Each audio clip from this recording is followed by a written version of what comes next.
please. Stop. It was $75. I do look cute. Like a glaze. Let me tell you something. Not to freak you out, but there are less than 2 months left in 2025, and I still have 10 books I need to read on my TBR, or I owe y'all money. Yeah, if you haven't seen that video, it is linked down below. And I did a challenge where my 10 before the end, if I don't finish those books, I'm gonna pay one of you lucky people out there $50. And that's where the big bucks start rolling in. And in this economy, I just can't afford to lose. So today we're gonna try to tackle that list. Today we are reading The Master and Margareta, which is a Russian classic about the devil visiting Moscow during Soviet Union Russia. It is very satirical, it's supposed to be super philosophical, and it is a book we started in my last vlog. I just didn't get very far. I believe we are on like page 50, and this is a 450 page book, so we really got to get going. Now, before we get going, I do want to get dressed with y'all because today is the perfect like hoa hoa hoa Twilight kind of vibe. It's just so romantic. He likes to say I'm his own personal brand of heroin. I don't know. And you know that's my favorite vibe. You know that's my favorite vibe. That is why I love autumnal things. That's why I love the fall. So I want to dress kind of like that. And I don't know what it is. It might be because it's raining a lot or because this always reminds me of Bella and her style. But right now I'm tapped into my tomboy era. I want baggy pants, a loose fitting shirt, but still cutesy. So I still want like a purse, still want to look cute, still want to give like a vibe of I'm that girl, but like in a really chill way. So this is the outfit I have in mind. The baggy pants. I just got these from Levi's. Please, they are gorgeous. You can't really tell right now, they just look regular, but I bought them from the men's section. Let me just show you. Oh my gosh, they fit so perfectly. You can't tell, hold on. Let me give you a better look. Look at these. Aren't they the perfect like baggy pant? And I'm a really tall girl and they still go over my ankles really well. So I'm really happy with these. Like, hello? Now let me show you the shirt. Ta-da! Here I'm trying to go for 90s classic, 90s it girl, maybe even 90s it boy. I did get this from Depop. I just figured out the wonders of Depop recently. I have been on there nonstop. I want is just one day a year where I'm not visually assaulted by uglies and fatties. Well, no, it's not ugly. It's just, you know, it's unique. My head's too big. Hold on. Can't mess up the slick back now. I look like Prison Mike. Anyways, I just figured out the wonders of Depop and I found so many great places to buy clothes now. I'm like addicted. Like, hello? Tell me this isn't cool. No, this is so cool. I'm trying to look in the viewfinder. Y'all be real quiet when I ask for your opinions on things. It's just me and this viewfinder against the world. No, she kind of cute, not gonna lie. She kind of cute. What's up, shawty? Should I bring back Home Depot Khalil?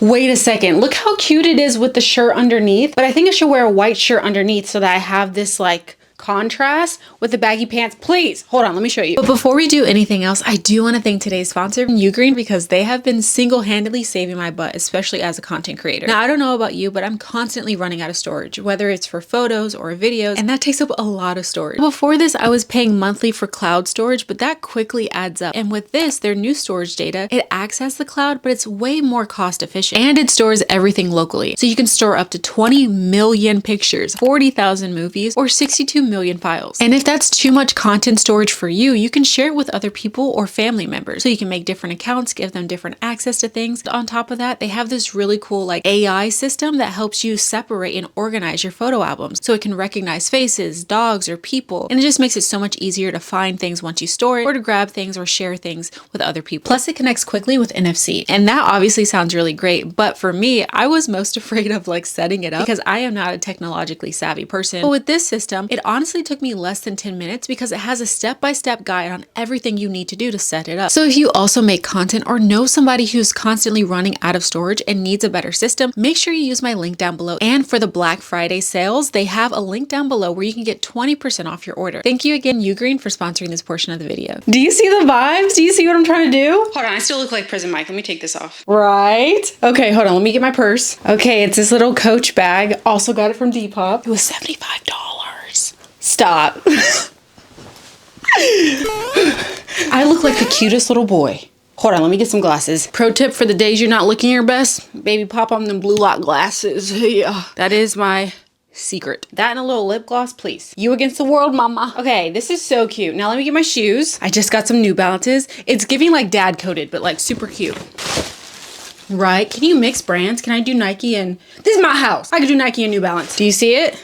Do you see it? Hold on. This is literally so cute. Oh my gosh. And I do have a new necklace. Hold on. Okay, what do you think? We have the vintage Nike sweater. We have a necklace here. We have this little undershirt, little combo situation. We got the Coach purse, Levi's, the dad shoes. I think it's like cute without trying. It's still like tomboy, but like you can tell I have style.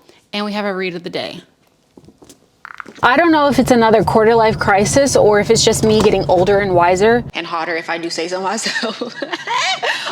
As of recently, I've been loving reading outside of my house. Yes, reading is still an isolating hobby. Yes, it is. But at least I'm outside seeing people, seeing the world. Even if it's just within a 10-mile radius of my house. At least I'm outside of it. You know what I mean? And yes, I love being a homebody. I'm gonna be the first one to tell you I love being a homebody. I love enjoying my rent. But I also love like getting some fresh air. And I see what it does to me mentally. I always feel a lot better when I just take a little walk around the block, get outside the house, go to a cafe. That is why we are outside the house now. It is late. I'm not gonna lie to you. It is Sunday and it is late. Every single time I say I'm gonna film early, every single time, y'all know, you see outside. I never do. I never do. I don't know what it is. It's always because I think I have more time than I do. And I also think I have ADHD. I think I have ADHD because I just cannot manage my time well. So once again, I am here coming to you confessing that it's 6:50. Someone's got to tell you it's 6:50, but at least we're still trying. We're still outside. I do have my book. We are in the parking lot of this cafe and we're going to have a good time. Plus, if no one's going to say it, I'm going to say it. I do look cute. And if my future husband also likes going to his local cafe, dare I say with a book, dare I say right now in this building that I'm about to go in, who am I to mess with fate? Well, let's go find out.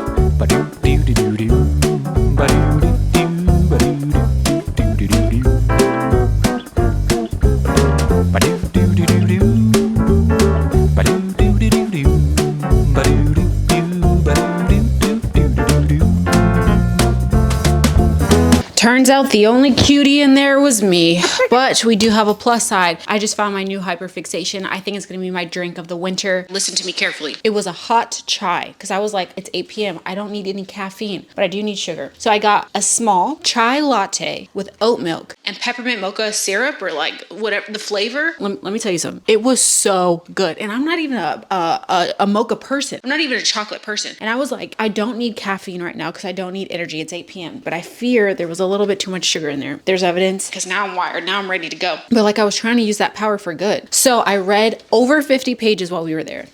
I was productive. What can I say? I had sugar, but I used the sugar. I had sugar, but I used the sugar. Did I ever tell you guys this? I fear I did. But y'all didn't watch the video because it's one of my lowest viewed videos. Just say you hate me. I love this movie. It's called Pan's Labyrinth. It's by one of my favorite producers. His name is Guillermo del Toro. He just came out with the new reimagining of Frankenstein. And if y'all remember last year, I read Frankenstein by Mary Shelley, the original OG one. It's not gang signs. And it was so good. It's one of my favorite classics. That and Lord of the Flies are probably like my top tier classics. Like literally, this is the best thing ever. And I fear we haven't been watching a lot of media together. It hasn't been a lot of me and you time. We've been doing a lot of reading. And I get like, that's like the main thing of this channel. I get that. But I'm more. Ogres have layers. I've got layers. I'm not just about them books, girl. So I'm thinking, why don't we watch the movie? Why don't we watch the movie together? No, literally, I think that'd be so perfect. And I love this man. If you have not watched Pan's Labyrinth, okay, side note, recently I've been told, I honest to God don't feel like it's scary, but multiple people at this point have told me they didn't watch the movie, first of all. And the people I'm talking about right now is Sarah and Kinsey. I love them, but they didn't watch the movie yet. And okay, so they saw one scary person from the movie. Good evening. Exhibit A. But it's not a scary movie. Bruh. It's not. It's really like a realistic version of a fairy tale, in my opinion. And I watched this movie when I was a kid. I think I was like 8 or 9 when I was a kid. It changed my life. It's my favorite movie. It's one of my favorite movies. Oh, it's traumatized. Top 10 of all time. Top 5 of all time. Dare I say it might even be be in my top 3. And I've loved him ever since that movie. He also made Hellboy. He's also made a few other like notable movies. I'll put them on the screen here. But now he's doing something else. He's doing the reimagining of Frankenstein. He's always talked about how much he loves Mary Shelley and Frankenstein. He loves like adding horror in his movies in some way, but still making them very realistic. He always blends the beauty of being a child with the darkness of the world. He does it so well. He does it so well. If you don't know what I'm talking about, you need to watch my movie. Watch my movie and tell me in the comments, first of all, is it actually scary? Because I genuinely don't think it was scary.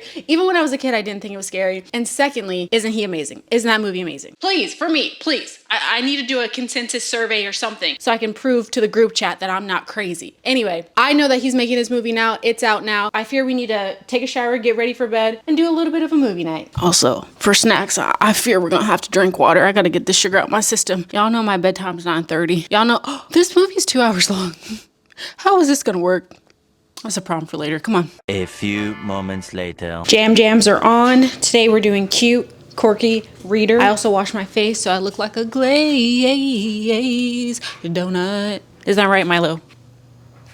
Exactly. Now we need to make our snacks for our movie time. Now, while we prepare our snacks, I do want to talk about The Master and Margareta and what I think about it so far. Because again, we're about 100 pages in, but so much has happened already. First of all, the devil has entered Moscow and he's causing absolute havoc. But secondly, I didn't realize when they kept talking about Pontius Pilate on the back of the book and like biblical times and religion, I just thought that they would be talking about it as a concept. But it turns out so far, they are not only talking about it as a concept, but we're actually going back in time. So at first we're in Soviet Russia. Then we go back in time to biblical times with Pontius Pilate. And somehow these two timelines are going to intertwine. I haven't gotten to that point yet. I don't really understand why we keep jumping back yet, but I am very intrigued. And I realized very quickly on, even when I first started this book, when I got to that first 50 pages, I realized this is one of those books where it's so dense philosophically that there's no way I'm going to be able to passively read this. So what I've been doing instead is listening to the audiobook in tandem with reading the physical book so that I can highlight things that are important to me, go back to certain sections, try to remember certain characters, because I'm quickly realizing that the throwaway names that I thought were throwaway names are not throwaway names. They keep coming back. These characters keep showing their importance. They keep intertwining with the past, with the devil, with the other characters. And so I'm learning I really need to pay attention if I actually want to get the gravity of this story. So now I've been taking my time. I'm not trying to rush this book. I really want to enjoy it because again, it's something that was highly anticipated for me this year and I really want to give it the benefit of the doubt. Now I'll be honest with you, I'm not picking up every single idea or theme in this book, but there are some pretty predominant ones that I've seen throughout the few chapters that I've read. First idea being that morality is pretty much a spectrum. There's no good without evil and there's no evil without good, and everyone's a little bit of both. Another thing that I've seen that's very, very evident is the idea of art creation and censorship. It's very clear that this author was totally opposed to totalitarianism, which is probably why it was banned when it was first written in Soviet Russia. But I haven't figured out everything else. Like there's some magical realism, there's a bit of fantasy, but there's also some dark humor, some satire, and some religious ideology. I just haven't figured out what the main goal of this book is yet. It's just a lot of big, big themes that need all of my attention. But so far, I am having a really good time.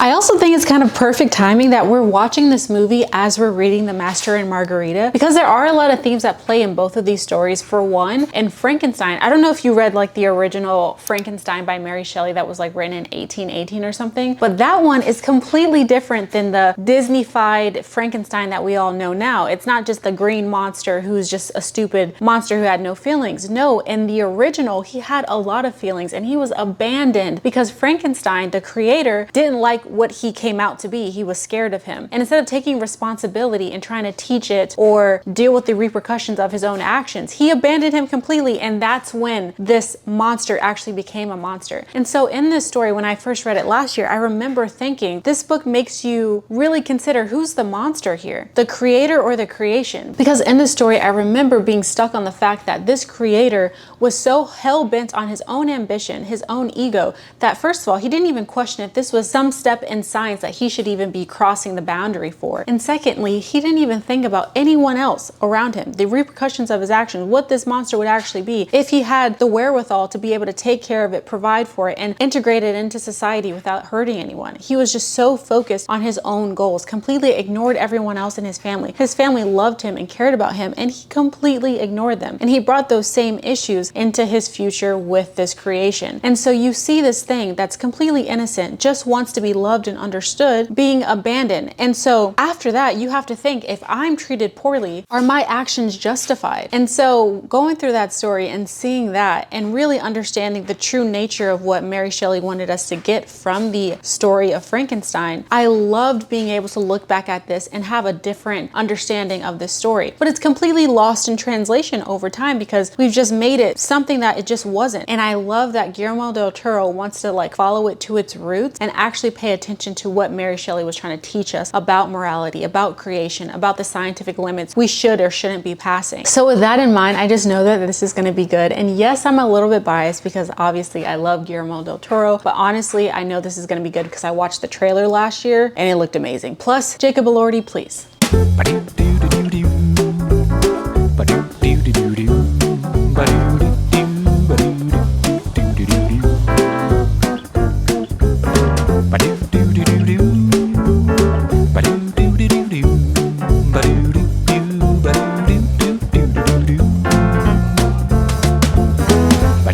It's so good.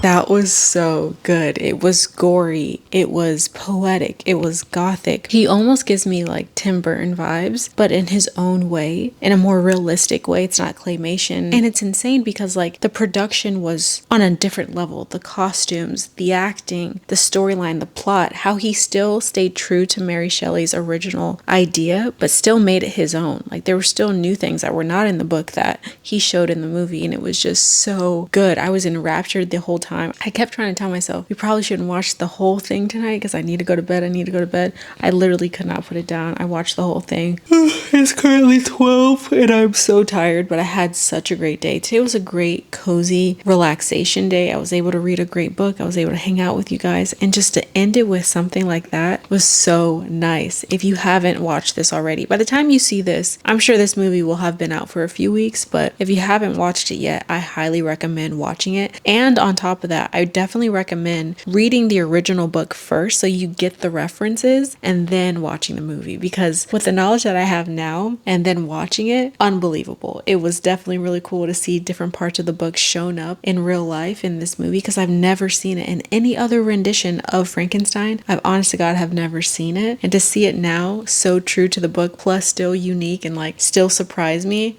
chef's kiss. I love Guillermo del Toro. I think this was so good. It was like the perfect fall movie too, going into the fall season. Oh my gosh. I feel like now I can go to sleep a happy woman. A little scared, not gonna lie. It was definitely gory. I knew he was gonna be gory because a lot of his movies don't shy away from stuff like that, like death and the details that come with death, especially in war and movies that are set in the past. So I knew it was going to be a little bit gory, but I did not expect that. Still pretty rough to watch. But I think that he balances it really well with the acting, the storytelling, the costumes, the passion of the story, that it's not too overbearing and like jarring. But I just want to give you that warning. If you have a bit of a squeamish stomach, just keep that in mind. But I am definitely gonna go to bed now. I am so tired. It is so hard to keep my eyes open. And before I go to bed, I usually like take magnesium and stuff, and I made the mistake of taking my magnesium before watching the movie, and now I'm just sitting here like trying not to doze off, but the story was genuinely so good I was gonna stay up anyway. But now that it's over, I need to go to sleep. So thank you so much for hanging out with me today. I loved reading with you, and I love watching this with you. I think that we definitely need to interact way more in these vlogs outside of reading, like doing stuff like this, because it just made me so happy. I hope you enjoyed it too. But enough for me. I will see you guys in the next video. Good night.